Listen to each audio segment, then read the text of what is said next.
పిలుపును అందుకుని మనందరం కూడా సువార్తకు లోబడి ప్రభు రాజ్యంలోనికి మనం రావడం జరిగింది. అయితే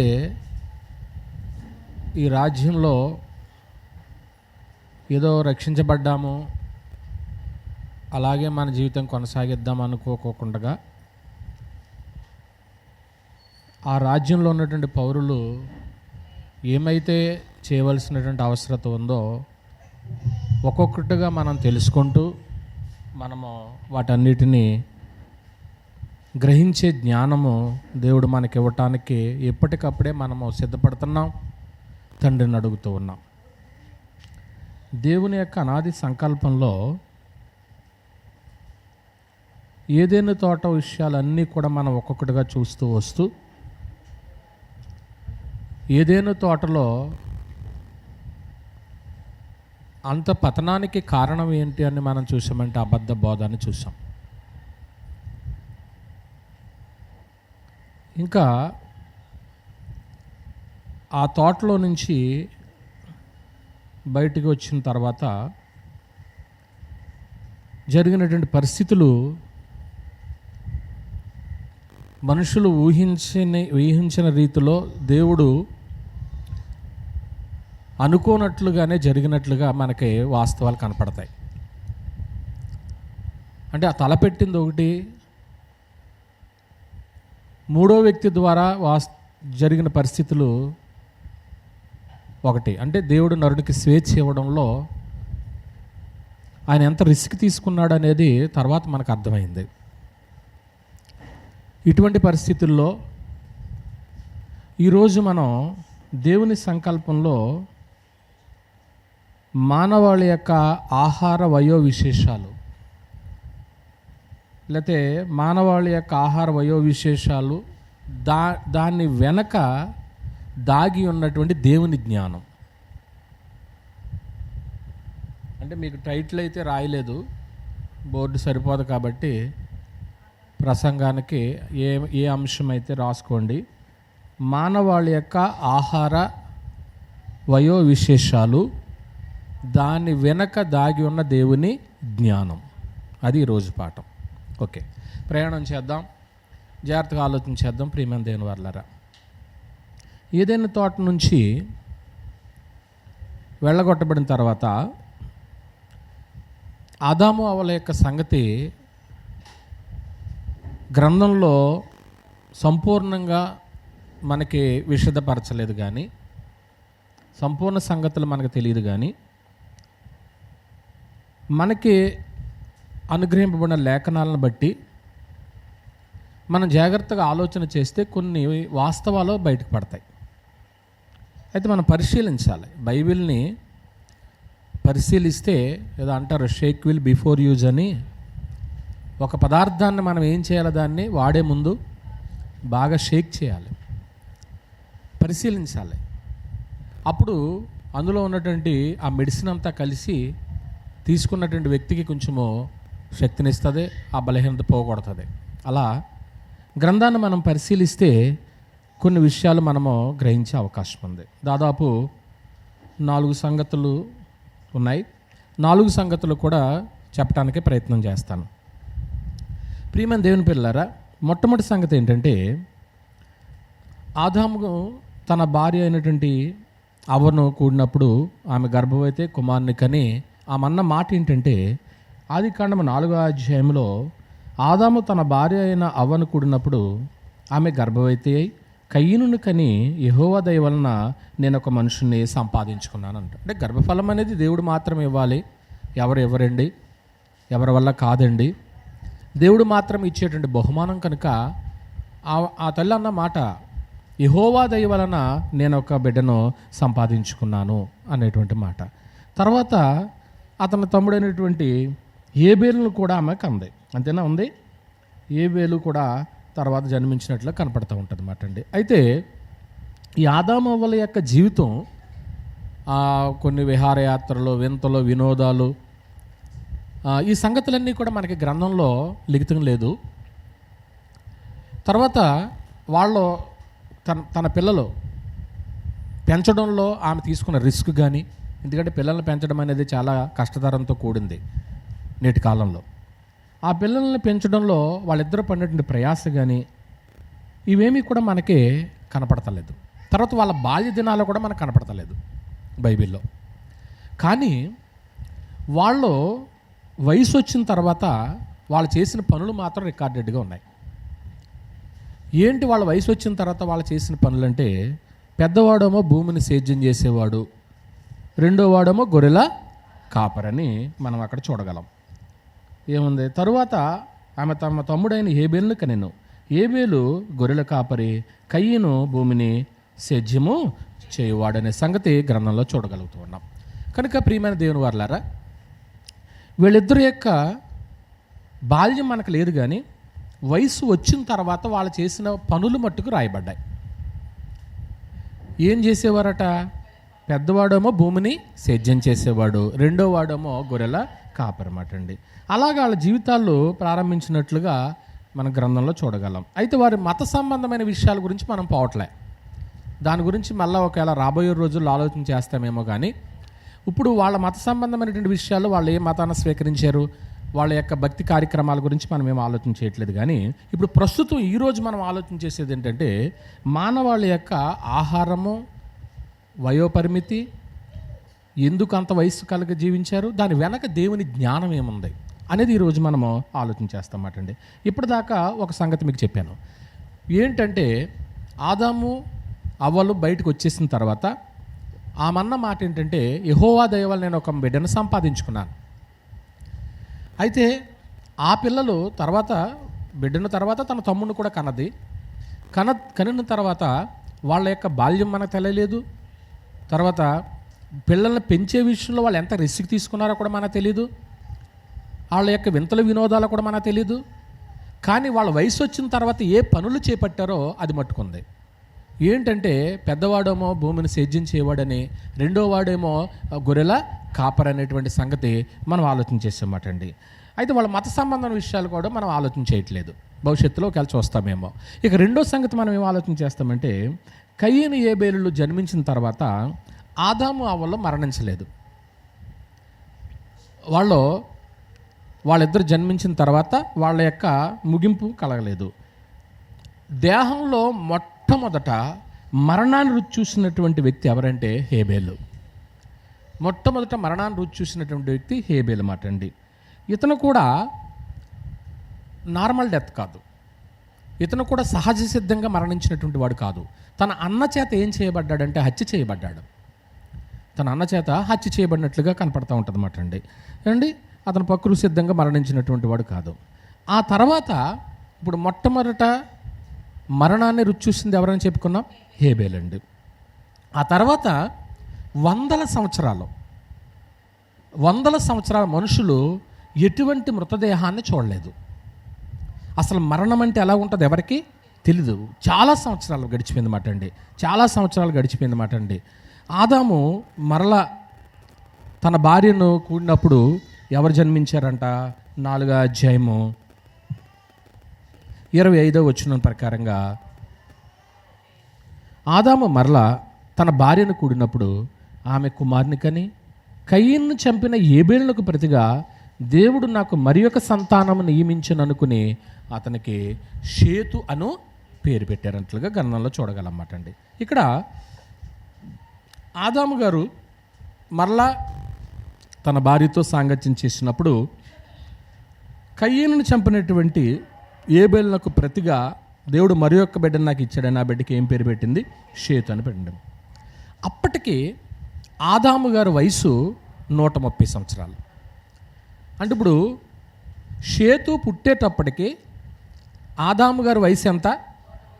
130 సంవత్సరాల వయసు వచ్చేసింది అన్నమాట అండి. ఏమండి,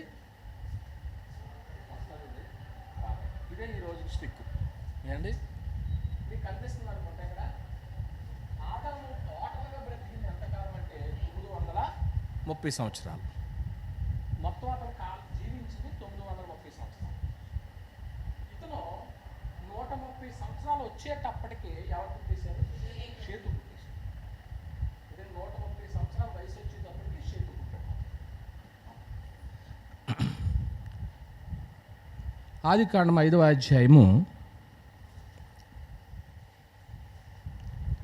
3-4 వచనాలు మనం చూసినప్పుడు, ఆదాము 130 ఏండ్లు బ్రతికి తన పోలికగా తన స్వరూపమున కుమారుని కని అతనికి షేతు అను పేరు పెట్టాను. షేతును కనిన తర్వాత ఆదాము బ్రతికిన దినములు 800 ఏండ్లు. చివరికి వచ్చేటప్పటికి అదే టేబుల్ ఇక్కడ ఉంది చూడండి, కనపడుతుందా మీకు? మీరు ఈ టేబుల్ మీరు తర్వాత ఆరాధన అయిపోయిన తర్వాత దీన్ని ఫోటో తీసుకోండి. మళ్ళీ మీకు ఈ టేబుల్ ఎక్కడ దొరకదో, ఒకవేళ గతంలో ఎవరైనా ఉన్నట్లయితే దేవుని స్తోత్రం, ఒకవేళ మీకు దొరకదు కాబట్టి మీరు తీసుకుని దీన్ని జాగ్రత్తగా రాసుకోండి, లేదంటే మీ స్టేటస్లోనే మీ ఫోన్లోనే ఉన్నది. ఈ 800 సంవత్సరాలు బ్రతికారు మనం గ్రంథంలో నుంచి మనం ఆలోచన చేస్తాం. ఆదాము బ్రతికిన దినములన్నయ్యో ఎంత అని రాయబడింది? 930 ఏండ్లు. అంటే ఇతను బ్రతికినటువంటి మొత్తం టోటల్ ఆ చివర వేయబడింది. 930 సంవత్సరాలు ఆయన బ్రతికాడు. 930 సంవత్సరాలు బ్రతికినప్పుడు అతనికి 130 సంవత్సరాలు వచ్చేటప్పటికి ఎవరు పుట్టారు? షేతు పుట్టాడు. షేతుకి ఎన్ని సంవత్సరాలు అని చదివాం మనం అక్కడ? 800. ఆదాముకి 800 ఏండ్లు. అతను మొత్తం బతికేటప్పటికి 930 సంవత్సరాలు. షేతు పుట్టేటప్పటికి, షేతును కన్న తర్వాత ఆదాము బ్రతికిన ఎన్ని? 800. అంటే మొత్తం 930. షేతును కన్న తర్వాత బ్రతికింది ఎన్ని రోజులు? 800 ఏండ్లు అన్నమాట, 800 సంవత్సరాలు అన్నమాట అండి. ఏమండి? అంటే ఆదాము తన యొక్క అనుభవంలో తన కళ్ళ ఎదుటనే తన తర్వాత తన సంతానంలో 8 తరాలోళ్ళని, అంటే ఇప్పుడు లెక్క ఎడితే ఇప్పుడు 1 2 3 4 5 6 7 8, అంటే దాదాపుగా 8 తరాలోళ్ళని ఆయన ఏం చేశాడంటే చూసినట్లుగా మనకు కనపడుతుంది. ఎవరో? ఆదాము గారు అన్నమాట అండి. అంటే వాళ్ళు పుట్టడం, వాళ్ళు పెరగడం, వాళ్ళు జరిగించిన కార్యక్రమాలు, ఇవన్నీ దాదాపుగా అతను బ్రతికినటువంటి 930 సంవత్సరాల్లో ఆల్మోస్ట్ వీళ్ళందరినీ అలాగనేకంటే 8 తరాలోళ్ళని చూసినట్లుగా మనం చూడొచ్చు మాట అండి. ఇది ఈ టేబుల్ ప్రకారంగా. ఏమండి? ఈ ఆదాము సంతానంలో 8వ తరం వాడైనటువంటి లెమెక్ ఉన్నాడు చూడండి. ఎక్కడున్నాడు? ఇక్కడ కింద నుంచి 2 లెమెక్. అతను బతికింది ఎన్నేళ్ళు? 770 ఏళ్ళు. ఈ లెమెక్కు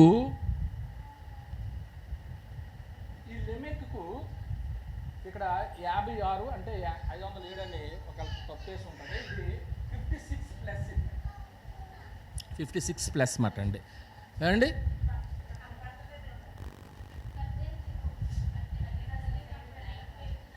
ఏ కట్టినా కనిపించట్లేదా? ఎలాగమ్మా?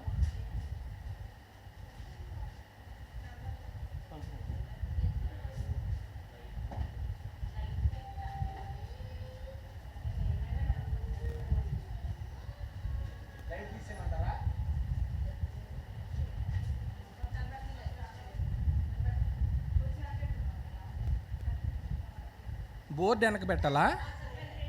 ఓకే, మీరు వినేయండి. విన్న తర్వాత మీకు ఆల్మోస్ట్ లెసన్ అర్థమైపోతుంది, మీకు సంగతి అర్థమవుతుంది. అంటే విషయం బయటకు వస్తుంది కాబట్టి అప్పుడు ఎందుకు ఈ టేబుల్ పెట్టామనేది మీకు అర్థమవుతుంది అన్నమాట అండి. అంటే లెమెక్కి 56 సంవత్సరాల వరకు కూడా ఆదాము గారు బ్రతుకున్నాడు. అంటే ఈ 8వ తరం అయినటువంటి లెమెకు 56 సంవత్సరాలు వచ్చే వరకు కూడా ఆదాము ఎలా ఉన్నాడో? బ్రతికే ఉన్నాడు, సజీవంగానే ఉన్నాడు అన్నమాట.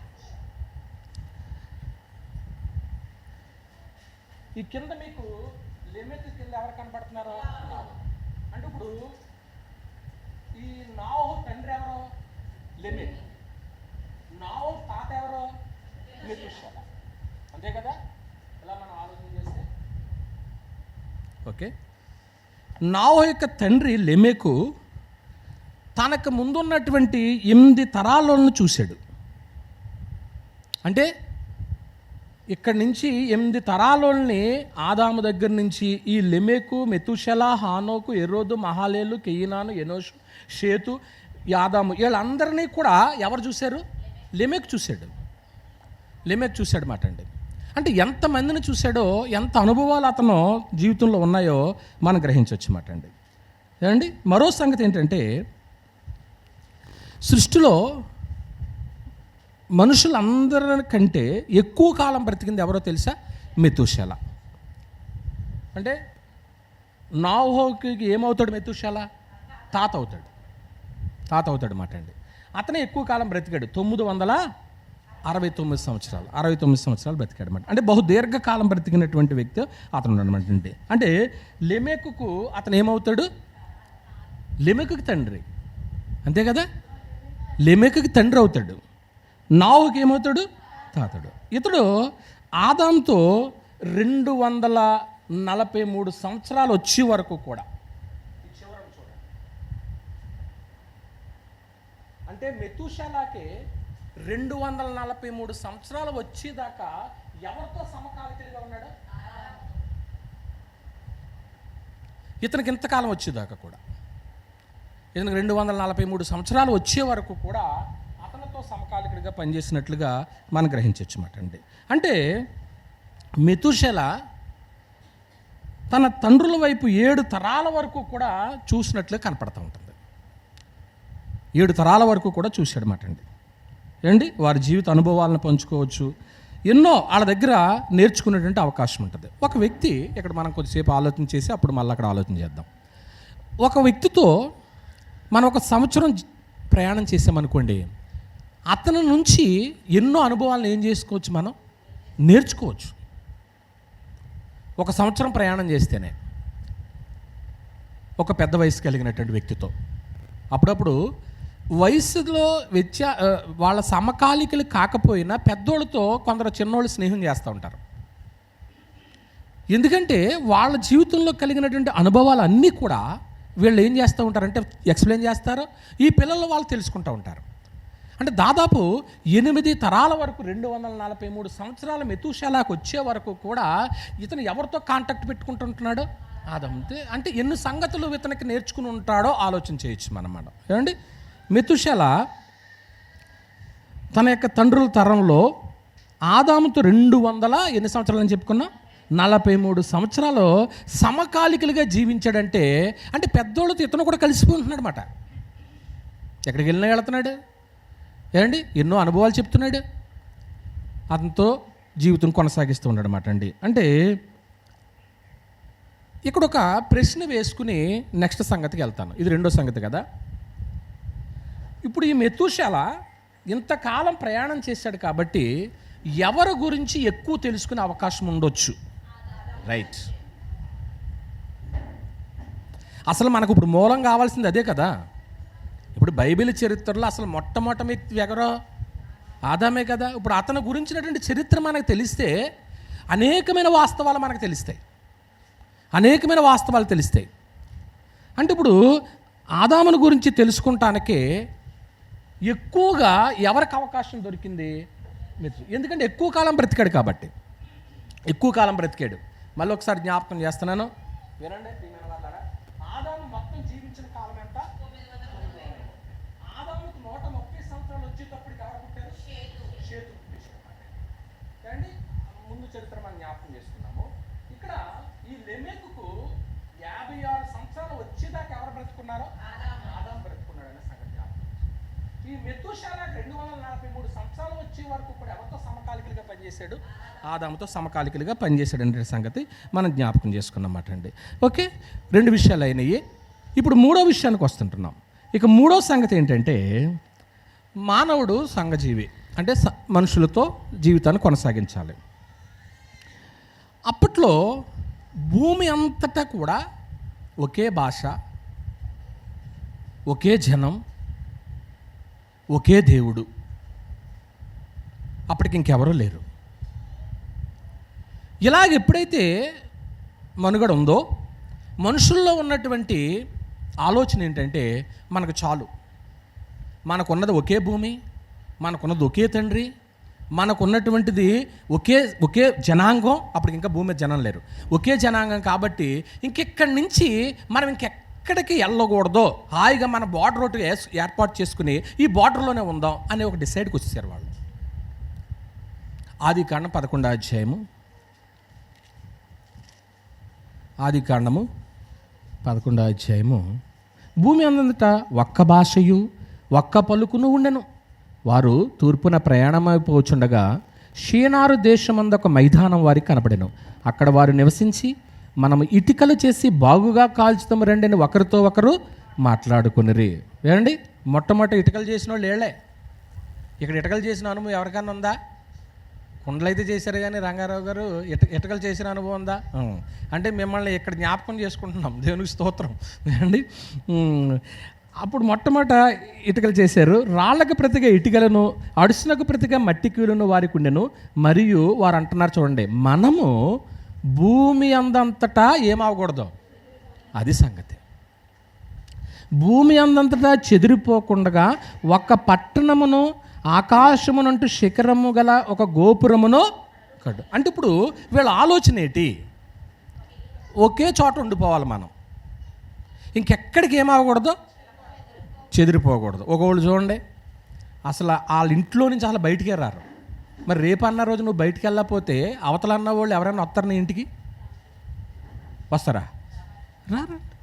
అందుకనే మనం ఏం చేస్తామంటే కొన్ని బాంధవ్యాలు మనం వెళ్ళవలసిన చోటుకి వెళతామో వాళ్ళు కూడా వచ్చేటప్పుడు వస్తారు. ఇక్కడ వాళ్ళు అనుకున్నటువంటి ఆలోచన మేము ఎక్కడికి వెళ్ళకూడదు మాట అండి. సరే, ఇదొకటి మనసులో పెట్టుకోండి. ఇక్కడ ఏం జరిగిందంటే కయీను హేబేలు. కయీన్ని దేవుడు శపించిన తర్వాత అతను ఏమైపోయాడు? దేశదిమ్మర అయిపోయాడు. వాళ్ళైతే అక్కడే ఉండాలనుకున్నామో మనుషులు అనుకున్నారో, కానీ అతను చేసినటువంటి పనికి మొత్తానికి అతను దేశదిమ్మర అయిపోయాడు. భూమి మీద దిగులు పడుచు తిరుగుతూ దేశదిమ్మర అయ్యాడనే సంగతి చెప్పబడింది. అతను శపించబడ్డాడు కాబట్టి. అయితే ఇక్కడ మనము దిగులు పడుచు దేశదిమ్మరైనటువంటి వాని విషయంలో మనం ఆలోచన చేయట్లేదు ఈరోజు. ఇక్కడ ఎవరి గురించి మనం ఆలోచన చేస్తామంటే వంశావళికి కయీనుని ప్రక్కన పెట్టేసి షేతు యొక్క వంశావళి గురించి ఆలోచన చేస్తాం. ఇప్పుడు మనం షేతు యొక్క వంశావళి గురించి ఆలోచన చేస్తాం. ఎందుకంటే ఇశ్రాయేలీయులు రావటానికి దేవుడు ఇప్పుడు ఎవరిని ఏర్పాటు చేసుకుంటున్నాడు? షేతుని ఏర్పాటు చేసుకుంటున్నాడు అన్నమాట అండి. అంటే ఆ వంశం రావాలి, ఇశ్రాయేల్ జనాంగం రావాలి. ఇశ్రాయేల్ జనాంగంలో నుంచి, ఆ వంశంలో నుంచి ఎవరు రావాలి? మెస్సియా రావాలి. మెస్సియా వస్తాడని ఎప్పుడు చెప్పుకున్నాం మనం? ఆదికాండం 3వ అధ్యాయం 15వ వచనంలోనే ఏదైనా తోటలోనే స్త్రీ సంతానానికి అపవాదికి ఏం పెట్టాడు దేవుడు? వైరము పెట్టిన రోజుని ఈ స్త్రీ సంతానమైనటువంటి క్రీస్తు వస్తారని చెప్పినప్పుడు ఆ రోజు నుంచి కూడా దేవుడు ఒక ప్రణాళిక వేసుకున్నట్లుగా కనపడతా ఉంటుందన్నమాట అండి. అయితే ఇప్పుడు లోకరక్షకుడు వచ్చేటువంటి వంశావళి ఏదండి? షేతు నుంచి రావాల్సినటువంటి అవసరత ఎంతైనా కనపడుతుందన్నమాట అండి. ఇప్పుడు ఈ షేతు నుంచి వచ్చేటువంటి ఈ వంశం తెగిపోకోకుండా జాగ్రత్తగా దేవుడు కాపాడాల. ఎందుకంటే ఆళ్ళ వంశంలో నుంచి ఇశ్రాయేల్ రావాలి, ఇశ్రాయేల్లో నుంచి ఎవరు రావాలి? మూలపురుషుడైనటువంటి క్రీస్తు రావాలి. ఈ విషయంలో దేవుడు తీసుకున్నటువంటి జాగ్రత్త ఏంటి? 3 సంగతులు మనం ఆలోచన చేసాం. మొట్టమొదటిది ఏంటంటే ఆదాము ఏదైనా తోటల నుంచి బయటకు వచ్చిన తర్వాత దేవుడు వాళ్ళకు ఒక బిడ్డనిచ్చాడు. యెహోవా దయవల్ల నేను ఒక బిడ్డను సంపాదించుకున్నాను. అయితే పిల్లల యొక్క బాల్యం మనకు తెలియదు, అలాగే వీళ్ళిద్దరి యొక్క విశేషాలు కూడా మనకు తెలియదు. కానీ వాళ్ళ పెద్దయిన తర్వాత, వయసు వచ్చిన తర్వాత వాళ్ళు చేసిన వృత్తులు మాత్రం రికార్డ్ అయినాయి. అదే కదా మనం చెప్పుకున్నాం. ఓకే, వాళ్ళ మత సంబంధం గురించి మనం ఆలోచన చేయలేదు. ఇంకా రెండోది మనం ఏం ఆలోచన చేసామంటే కయీను హేబేలు జన్మించిన తర్వాత ఆదాము అవ్వలు ఏం చేయలేదు? మరణించలేదు. వాళ్ళు ఉన్నారు. మొట్టమొదటి మరణాన్ని చూసింది ఎవరో? హేబేలు. తర్వాత చాలా దీర్ఘకాలం మనుషులు మరణం అనేటువంటిది ఎలాగుంటుందో వారికి తెలియదు. అంతే కదా చెప్పుకున్నాం. అలా ఎలాగుంటుందో వాళ్ళకి తెలియదు మాట అండి. ఓకే, అలా మనం జ్ఞాపకం చేసుకుంటూ వచ్చి ఆదాముకు 130 ఏళ్ళు వచ్చేటప్పటికి ఎవరు జన్మించారని చెప్పుకున్నాం? షేతు జన్మించారని చెప్పుకున్నాం. అయితే షేతును కన్న తర్వాత ఆదాము బ్రతికింది ఎన్నేళ్ళు? 800 ఏండ్లు అన్నమాట. అంటే టోటల్గా 930, కానీ అతను ఆ షేతు కన్న తర్వాత 800 ఏండ్లు అని చెప్పుకున్నమాట అండి. అయితే ఆదాము యొక్క సంతానంలో 8వ తరం వాడంటే లెమెకు. చూశారు కదా, ఈ లెమెకు 57 సంవత్సరాలు వచ్చే వరకు కూడా ఎవరు బ్రతుకున్నారని చెప్పాను? ఆదాము బ్రతుకున్నాడు. అంటే ఆదాముతో 243 సంవత్సరాలు సమకాలికుడిగా పనిచేసేటువంటి అవకాశం ఎవరికి దొక్కిందంటే లెమెకు దొక్కిందన్నమాట అండి. మరో సంగతి మీకు ఏం జ్ఞాపకం చేశానంటే మానవ చరిత్రలో ఎక్కువ కాలం బ్రతికినటువంటిది ఎవరని చెప్పుకున్నాము? మెతుషెలని జ్ఞాపకం చేసుకున్నమాట అండి. ఇక 3వ సంగతి, మానవుడు సంఘజీవి కనుక అతను మనందరం కలిసి ఒకే చోట ఉండాలి అని అనుకున్నారు.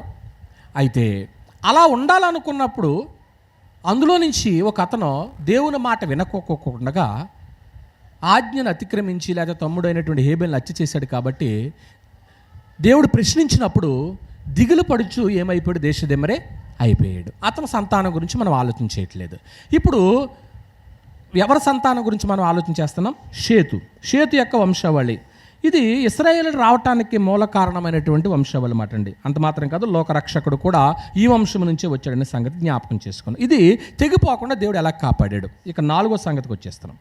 ఇక 4వ సంగతి ఏంటంటే, నోవహు జన్మించే వరకు కూడా ఆదాము బ్రతికి లేడనే సంగతి మనకు అర్థమవుద్ది.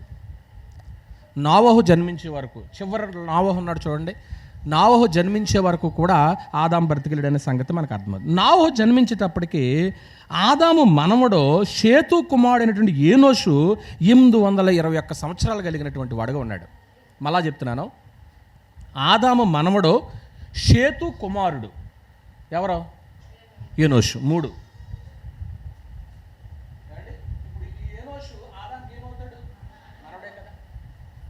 ఏమండి? ఓకే, ఏనోషు మాట. ఇతను 821 సంవత్సరాలు గలవాడు మాట. దాదాపుగా 821 సంవత్సరములు అనేటువంటి సంగతి మనకి కనపడుతూ ఉంటుంది. ఈ చివరికి వచ్చింది చూడండి. ఈ ఏనోషు కాడి నుంచి అలా వస్తే ఎన్ని సంవత్సరాలు ఉండే?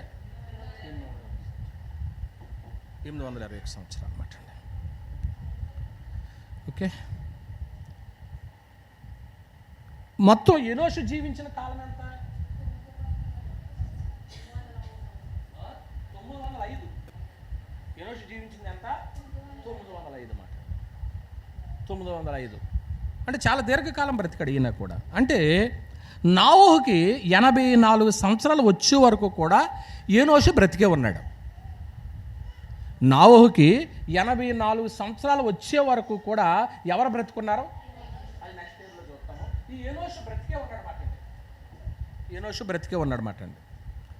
అంటే ఏనోషు ద్వారానో లేక ఏనోషుకు తండ్రి ఎవరండి? షేతు ద్వారానో లేకపోతే లెమెకు ద్వారానో లేదా తాత అనేటువంటి మెతుషల ద్వారానో పితరుల ద్వారా ఎవరో ఒకళ్ళ ద్వారా చరిత్ర తెలుసుకునేటువంటి అవకాశం ఏర్పడింది మాట అండి. ఏమండి? ఇప్పుడు ఈ నోవహు నుంచి లెక్కెట్టండి, ఎంతమంది ఉన్నారు పైకి? నోవహుని తీసేసి ఎన్ని? 2 3 4 5 6 7 8 8 కదా. అంటే ఆదాముతో కలుపుకుంటే 9.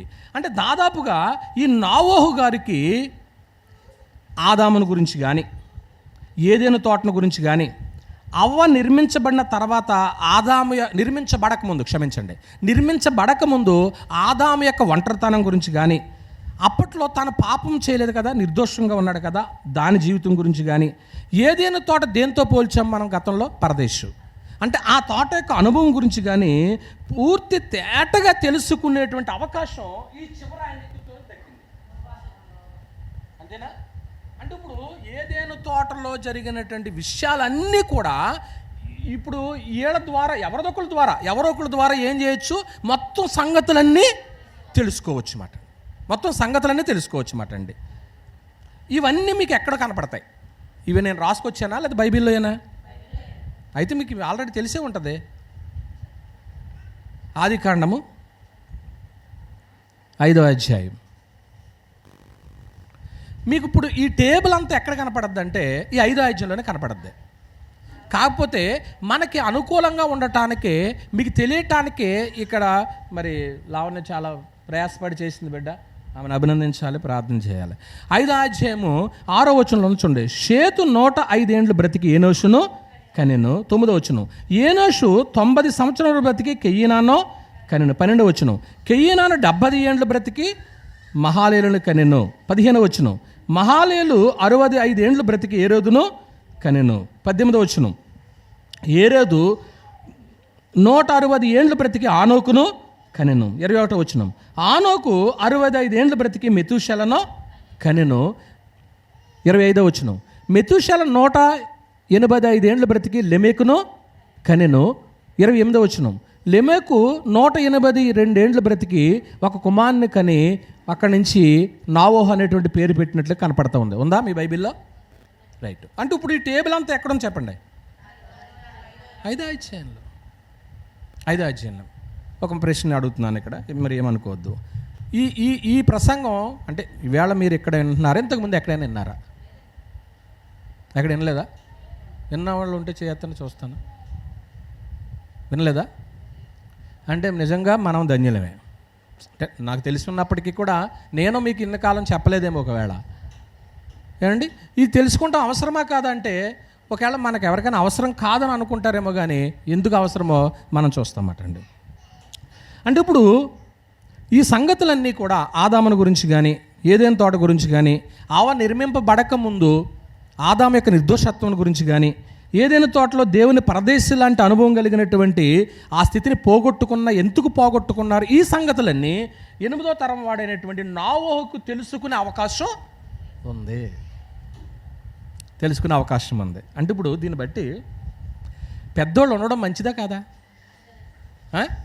కానీ మనమేమనుకుంటాం, పెద్ద వయసు వచ్చిన తర్వాత వాళ్ళ త్వరగా ఎక్కడికి పంపేయాలా? ఇంక మీరు చెప్పర్లే, అంతే కదా. ఎందుకు ఇంకా ఊళ్ళో ఉంటాం, వీళ్ళు ఉండి ఏం సాధిస్తారు, వీళ్ళు వెళ్ళిపోవడం మంచిది కదా. అసలు వాళ్ళు ఉండడం ఎంత ప్రాముఖ్యమో మనం గ్రహించాలి ప్రియమైన వాళ్ళారా. ఓకే, నావు జన్మించిన తర్వాత ఆయనతో పాటు కొన్ని పేర్లు చెప్తున్నాను. ఎనోషు, కెయీనా, మహాలేలు, ఏరోదు, మెతుషెల, లెమెకు. అంటే వాళ్ళ సంవత్సరాలు నేను ఇంకా వాటిని జ్ఞాపకం చేయట్లేదు. నావు జన్మించటానికి ముందే తన తాతకు తండ్రి అయినటువంటి ఆనోకు మరణం రుచి చూడకుండా వెళ్ళిపోయాడు. మరణం రుచి చూడకోకుండా వెళ్ళిపోయింది ఎవరు? ఇద్దరే కదా, హానోకు, ఏలియాలు. ఇప్పుడు నావోహు జననానికి ముందే తన తాతకు తండ్రి అయినటువంటి హానోకు, అంతేనా? అలాగే నానాలా? నావోహు తండ్రి ఎవరు? లెమెకు. ఇప్పుడు ఈ నావోహుకి ఇతను ఏమవుతాడు? ఇతను కూడా ఏమవుతాడు? అంటే ఈ హానోకు మరణం చూడకోకుండా ఏమైపోయాడు? వెళ్ళిపోయాడు మాట అండి. అంటే ఇతను జననానికి ముందే వెళ్ళిపోయినట్లు కనపడతా ఉంటుంది. నావోహు జననానికి ముందే వెళ్ళిపోయినట్లు కనపడుతుంది. 5వ అధ్యాయము ఆదికాండము 22వ వచనములో హానోకు 65 ఏండ్లు బ్రతికి మెతూషెలను కనెను. హానోకు మెతూషెలను కన్న తర్వాత 300 ఏండ్లు దేవునితో నడుచు కుమార్తెలను కనెను. హానోకు దినములన్నీ 360 ఏండ్లు. హానోకు దేవునితో నడిచిన తర్వాత దేవుడు అతన్ని ఏం చేశాడని ఉంది? తీసుకుని వెళ్ళిపోయాడు. ఇదే మాట ఎబ్రీ రచయిత కూడా చెప్తాడు. 11వ అధ్యాయం 5వ వచనం కూడా రాసుకోవచ్చు మాటండి. అంటే ఇప్పుడు దీర్ఘకాలం జీవించినటువంటి ఆనాటి మనుషులు వాళ్ళ యొక్క అనుభవాలు నిజంగా వీళ్ళందరికీ కూడా ఎంత అవసరంగా కనపడుతూ ఉంటుంది. ఇప్పుడు నావోహు, వాళ్ళ తండ్రి, వాళ్ళ తాత జలప్రళయం వరకు కూడా జీవించినట్లుగా మనం చరిత్రలో చూడవచ్చు. నావోహు కాలంలో ఏమొచ్చింది? జలప్రళయం. అంటే ఇప్పుడు ఈ జలప్రళయం వచ్చే వరకు కూడా ఇప్పుడు 8 తరాల వాళ్ళు కూడా ఏమై ఉన్నారో? జీవించున్నారు అన్నమాట అండి. ఏండి నావోహు గారికి ఎన్ని సంవత్సరాల వయసులో జలప్రళయం వచ్చిందో ఒకసారి చూస్తారా? 7వ అధ్యాయం ఆదికాండము 6వ వచనం. ఆ జలప్రళయం భూమి మీదకి వచ్చినప్పుడు నావోహు అదండి. అంటే నావోహు గారికి 600 సంవత్సరాల వయసులో ఏమొచ్చింది? భూమి మీదకి జలప్రళయం వచ్చిందన్నమాట అండి. జలప్రళయం వచ్చింది. అంటే నావోహు తండ్రి యొక్క లెమెకు జలప్రళయానికి 5 సంవత్సరాల ముందే చనిపోయాడట. అంటే లెమెకు అయితే చనిపోయాడు, జలప్రళయానికి ముందే ఒక 5 సంవత్సరాల ముందు చనిపోయినట్లుగా మనకి రికార్డెడ్గా ఉంది. అయితే తన తాతని మెతూషెల అయితే జలప్రళయం వచ్చే సంవత్సరం వరకు కూడా జీవించున్నట్టు తెలుస్తుంది. అంటే ఈ మధ్యలో ఈ లెమెకు అయితే వెళ్ళిపోయాడు, కానీ ఈ మెతూషెల మాత్రం ఏం చూస్తున్నాడో? జలప్రళయం చూస్తుంటాడు అన్నమాట. జలప్రళయం చూస్తుంటాడు. అప్పుడప్పుడు మనం పెద్దలను అడుగుతూ ఉంటాం, ఏదో స్కైలాబ్ పడిపోయిందంట మీకు తెలుసా అని అంటూ ఉంటారు. ఇక్కడ ఉన్న వాళ్ళకి తెలిసి ఎవరికైనా స్కైలాబ్ ఏదో పడిందంట ఒకసారి? తెలీదు కదా. మనకు జలప్రళయం తెలుసా ఎవరికైనా? తెలీదు కదా. కరోనా తెలుసా? ఇప్పుడు మళ్ళీ రాకోకుండా దేవుడు ఏమో వచ్చేసిందంట, మరి ఏం చేయాలో మనకు అర్థం కావట్లేదు. దేవుని చిత్తమైతే ఉంటాం, లేదంటే ఈ కరోనాలో వెళ్ళిపోవాలనుకుంటే వెళ్ళిపోతాం అన్నమాట అండి. ప్రియమైన వారలారా, మెతూషెల తండ్రి అయినటువంటి హానోకు గురించి ఒక మాట చెప్పి నేను వెళ్ళాలా. ఈ హానోకు ఎవరంటే దైవజనుడు. హానోకు ఎవరంటే ప్రవక్త. యోధాపత్రిక యోధాపత్రిక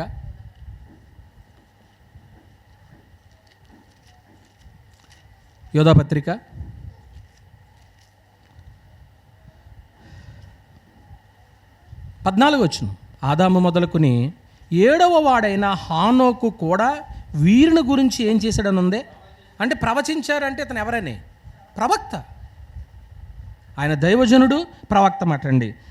అంటే హానోకు అతడు చనిపోయిన తర్వాత జరుగును అనే పేరుకి అర్థం వచ్చేలాగా మెతూషెల అనేటువంటి హానోకు తర్వాత మెతూషెలకి ఆ పేరు పెట్టడానికి అర్థం అదే.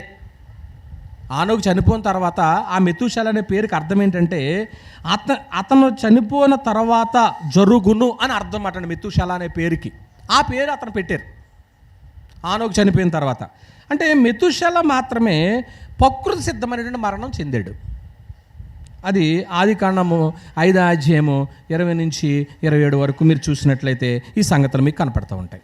రైట్, ఇప్పటిదాకా మీరు ఎన్ని సంగతులు? 4 సంగతులు తెలుసుకున్నారు. మొట్టమొదటి సంగతి ఏంటంటే ఆదాము అవ్వల యొక్క పిల్లల గురించి మీరు తెలుసుకున్నారు. రెండోది, ఆదాము అవ్వలో కయ్యను ఏబేలు పుట్టిన తర్వాత వాళ్ళు ఎంతకాలం బ్రతికారో అనేది మనం చూస్తూ మొట్టమొదట మరణాన్ని రుచి చూసింది ఎవరో? ఏబేలని చూసాము. అప్పటిదాకా అతని తర్వాత ఇంకెవ్వరూ కూడా 100 సంవత్సరాలు కూడా మరణాన్ని చూడలేదని చెప్పుకున్నాం. అయితే ఆదాముకు 130 సంవత్సరాలు వచ్చేటప్పటికి ఎవరో జన్మించారని? షేతు జన్మించారని చెప్పుకున్నాం. 8 తరాలు చూసేటువంటి ధన్యత లెమెకుకు దక్కిందని చెప్పుకున్నాం. అలాగే మనుషులందరూ ఒకే చోట ఉండాలి కాబట్టి వాళ్ళు చేసిన ప్రయత్నాన్ని దేవునికి వ్యతిరేకంగా బ్రతికినటువంటి కయ్యీనును ప్రక్కన పెట్టేసి ఎవరి సంతానంలో నుంచి దేవుడు ఏర్పాటు చేసుకునే షేతును చూసాము.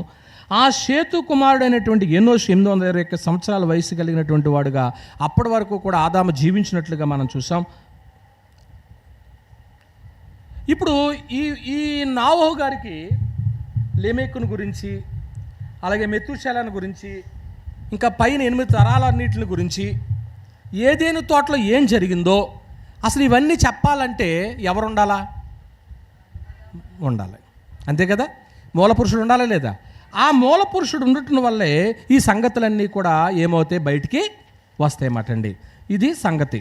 అయితే ప్రియమైన దేవుని వారలారా, ఇంకా కొన్ని సంగతులు ఉన్నాయి. ఇక్కడ మీకు జ్ఞాపకం చేసి నేను ముందుకు వెళ్తూ ఉంటాను. ఇప్పుడు ఈ తరాలన్నిటి అందరూ కూడా ఇంతకాలము దేవుడు వీళ్ళకు ఆరోగ్యం ఇచ్చి బ్రతికించటానికి కారణం ఏమై ఉంటుంది? ఒకటి. మరో సంగతి ఏంటంటే ఆయుష్కాలము నరుడికి దేవుడు క్రమేపీ ఎందుకు తగ్గించాడు అసలు? అలాగే 930 ఏళ్ళు ఉంచవచ్చు కదా. ఎవరి వయసు వచ్చిన తర్వాత ఆయుష్ తగ్గింది. అలాగూ సెన్సెక్స్ మారినట్లుగా పెరిగినట్లుగా వయసును ఎందుకు పెంచాడు, ఎందుకు తగ్గించుకుంటా వచ్చాడు, ఎక్కడెక్కడ తగ్గించాడు? అసలు తగ్గించడానికి గల కారణం ఏంటి? ఈ సంగతులన్నీ కూడా మనము గ్రంథంలో నుంచే మనం చూడగలం, ఎక్కడి నుంచో కాదు. అయితే ఇక్కడతో పాఠాన్ని ఆప్ చేయాలనుకుంటున్నాను. లేదు కంటిన్యూ చేయమంటే కొంచెం చేస్తాను, లేదంటే నెక్స్ట్ పార్ట్ వచ్చే వారం మనం ఆలోచించేద్దాం. అంటే ఎందుకు జనాల్ని అంతకాలం బ్రతికించాడు దేవుడు? అంతకాలం ఉంచవలసిన అవసరం ఏముంది? ఇక్కడ వరకు అర్థమైందా? అర్థమైన వాళ్ళు చేతులు ఎత్తండి. అర్థం కాలేదు కదా? అర్థమైంది కదా? ఇక నేను మరీ ఎక్కువ ముందు తీసుకెళ్తే మీరు కన్ఫ్యూజ్ అవుతారేమో ఆలోచన చేస్తున్నాను నేను. ఓకేనా? మాట్లాడతలేదు. అది బ్రతికించడాన్ని చెప్పడానికి ఇంకా నెక్స్ట్ లెసన్ రావాలా? అంటే ఒక పాయింట్లో చెప్పడానికి సరిపోదు. అంటే ఇప్పుడు ఈ నావోహు దగ్గర నుంచి మళ్ళీ లింక్ ఎవరికి కలపాలా? అబ్రహాముకి కలపాలా. ఆ అబ్రహాముకి మధ్య నావోహుకి మధ్య జరిగినటువంటి కొన్ని సంగతులు బయటికి రావాలా. ఇక్కడ ఈరోజు పాఠం ఏంటో తెలుసా?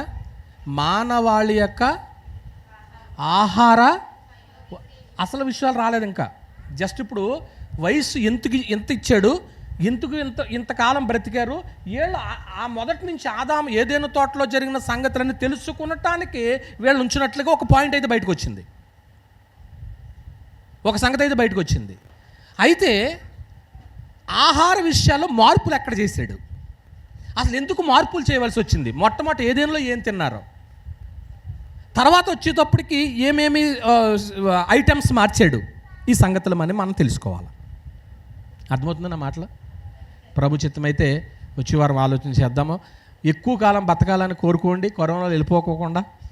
ఎక్కువ కాలం బ్రతకడం వల్ల వచ్చే మేలేంటో దేవుడు ఆరోగ్యం ఇస్తే మనము ఇంకా కొన్ని సంగతులు చేయొచ్చు. అవన్నీ కూడా వచ్చే వారం చూద్దాం. ఈ మాటలను బట్టి నేను హెచ్చరించుకుంటూ మిమ్మల్ని హెచ్చరిస్తే ఇంతవరకు ముగిస్తున్నాను. ప్రత్యేకించి ఈ టేబుల్ ఇలాగ వేసినటువంటి బిడ్డకి నిండు వందనాలు. దేవుడు ఆ బిడ్డను దీవించాలి. మీరు అయిన తర్వాత అది ఫోటో తీయండి, కావాలంటే మళ్ళీ మనకు దొరకదో ప్రార్థన చేసుకుందాం. మమ్మల్ని మిక్కిలిగా ప్రేమించిన మా పరమ తండ్రి, మానవాళి యొక్క ఆహార వయో విశేషాల వెనక దాగి ఉన్నటువంటి మీ జ్ఞానం ఏంటి? కొన్ని సంగతులే చెప్పాను నీ పిల్లలకే, ఇంకా మీ జ్ఞానం ఏదో దాగి ఉంది అందులో. అది మేము పరిశీలన చేయడానికి మరొక వారం మమ్మల్ని సిద్ధం చేయండి. 930 ఏళ్ళు బ్రతికినటువంటి ఆదాము గారిని, 8వ తరం గడిచిపోయిన తర్వాత నాహు గారు కూడా, ఒకవేళ మధ్యలో లెమెకు కాలం చేసిన, ఆనోకు కాలం చేసిన, ఈ వాస్తవాలన్నీ కూడా అతను తెలుసుకునే భాగ్యం దొరికింది. జలప్రళయం చూసేటువంటి అవకాశము, అసలు ఎందుకు జలప్రళయం వచ్చింది, ఈ సంగతులన్నీ కూడా, ఆ ముచ్చట్లన్నీ కూడా, జరిగిన వాస్తవాలన్నీ కూడా నాహు తెలుసుకున్నాడు. ఎందుకంటే వాళ్ళతో సమకాలికలుగా పనిచేసినటువంటి మెతూషెల ఎక్కువ కాలం బ్రతికాడు. ఏ సంగతులు వాళ్ళు షేర్ చేసుకున్నారో ఈ సంగతులన్నీ కూడా నాయన రాబోతున్న రోజుల్లో వాక్యంలో నుంచి మేము తెలుసుకుంటానికే మీ కృప అనుగ్రహించండి. దేవా, మాకు భూమి మీద మాకు ఆయుష్ దినాలు నీ చిత్తమైతే పెంచండి, లేదంటే మీరు ఇచ్చినటువంటి ఆయుష్ దినాలు ఆరోగ్యంతో మమ్మల్ని కొనసాగించండి. అంతకాలం బ్రతికినోళ్ళు ఎందుకు అంత ఆయుష్ ఇచ్చావో, మాకెందుకు ఆయుష్ ఇస్తున్నావో అది తెలుసుకున్న ధన్యత మాకు ఇవ్వండి. క్రీస్తు వారి పేరటి ప్రార్థన అడుగుచున్నాను తండ్రి, ఆమేన్.